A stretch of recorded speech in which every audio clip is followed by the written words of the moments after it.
La séance d'aujourd'hui est marquée par la publication de deux indicateurs économiques très attendus par le marché. D'abord celle du PIB américain qui a progressé de 6,4% au premier trimestre, confirmant ainsi la première estimation, puis celle des chiffres hebdomadaires du chômage qui font état du plus fort recul du nombre d'inscriptions depuis mars 2020. Ces données très encourageantes ont permis au CAC 40 de sortir de sa léthargie.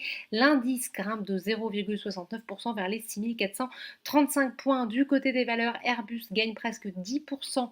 Après avoir annoncé un relèvement de ses objectifs de production, le groupe envisage de multiplier par près de 2 la production de ses monocouloirs, les plus vendus d'ici le milieu de la décennie par rapport au niveau actuel plombé par la crise. Dans son sillage, le motoriste Safran progresse de 3,69%, Thales de 1,45%. À l'inverse, Engie recule de 2% après un avis négatif du comité social et économique central d'Engie Ineo portant sur le projet de réorganisation du géant français de l'énergie qui prévoit de se séparer d'une bonne partie de ses activités de service. Danone continue d'être pénalisé, moins 1,67% après l'abaissement de recommandation de Berenberg qui passe à vendre sur le titre contre conservé précédemment. Dassault Systèmes est également malmené après l'annonce de la division par 5 de la valeur nominale de l'action suite à la forte hausse de son cours de bourse, opération qui sera effective le 7 juillet. Le titre chute de 1,76%. Enfin, Sanofi lâche sur cette séance plus de 2% malgré l'annonce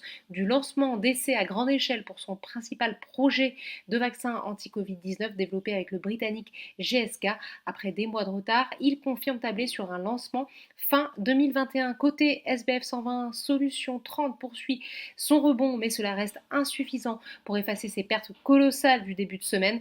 A contrario, la biotech Valneva continue de chuter, toujours dans l'attente de résultats de son étude de VAS 3 de son candidat vaccin contre la Covid-19. Enfin, outre-Atlantique, les marchés ont bien accueilli les statistiques du jour qui montrent une nette amélioration de la conjoncture économique, mais qui risquent bien de raviver encore plus les craintes d'un resserrement monétaire, d'autant que les chiffres de l'inflation au premier trimestre ont progressé un peu plus que prévu, plus 3,7% contre 3,5% attendu par les analystes. Voilà, c'est tout pour ce soir. N'oubliez pas, toute l'actualité économique et financière est sur Boursorama.